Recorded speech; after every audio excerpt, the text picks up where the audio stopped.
Jota, vamos falar um pouquinho do Renato Augusto. E aí o Renato Augusto, isso dividiu emoções aí, viu, Jota? A saída do Renato Augusto, porque o Renato Augusto já foi comunicado da sua não permanência, o seu empresário já se reuniu com o pessoal do Fluminense, o Diniz está querendo ele, então parece que está bem avançado as coisas, inclusive me parece que ele vai ganhar menos do que ganhava no Corinthians, e aí a gente já se arrepia com essa situação, né? Que pagávamos um teto salarial para o Renato, e de repente agora o Renato vai para o Fluminense, ganhando menos. Mas, enfim, o Renato já está comunicado, não permanece no Corinthians. E aí, o que você acha, Jota, da saída dele?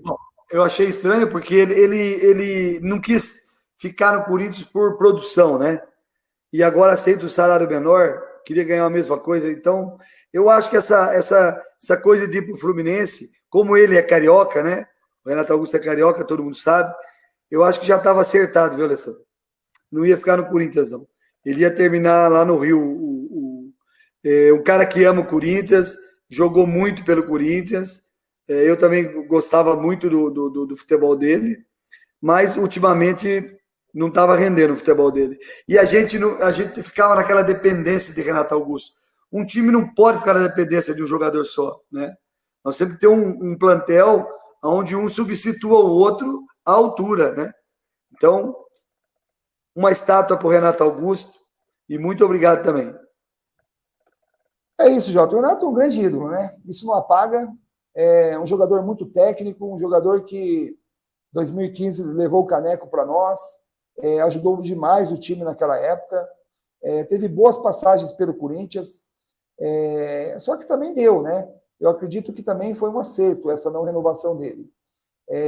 Vinha defendendo a tese que ele era um jogador de segundo tempo, para entrar ali depois que os jogadores estavam um pouco mais desgastados. Essa era uma tese que eu tinha, eu vim aqui comentando no canal sobre isso. Isso já é um relato, já mostra que ele não estava na sua potencialidade, não estava no seu auge da preparação física. Esse ano ele se apresentou com uma dificuldade muito grande de jogar domingo e quarta, né? Ele praticamente tinha que dar um repouso aí de um jogo para o outro. Então jogava um jogo sim, pulava um, jogava um não. Isso para suportar um pouquinho com relação à sua parte física. Eu acho que o Renato contribuiu para o Corinthians. Eu acho que ele tem que ser respeitado como ídolo, mas não dá mais.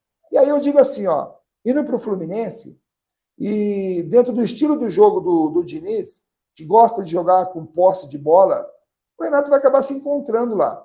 Mas também não por muito tempo. Então, assim, talvez nós vamos ver algumas partidas boas do Renato lá no Fluminense, e talvez muito corintiano possa criticar essa decisão momentânea de agora. Só que, assim, são estilos muito diferentes de se jogar. De repente, lá, o Ganso joga num tempo, o Renato joga em outro, e a coisa, de repente, se encaixa por lá. Mas, para nós, eu acho que realmente foi acertada essa decisão. E você, o que acha? Concorda com a saída do Renato, a não continuidade do Renato no Corinthians? Escreve aí para a gente trazer o seu comentário para cá.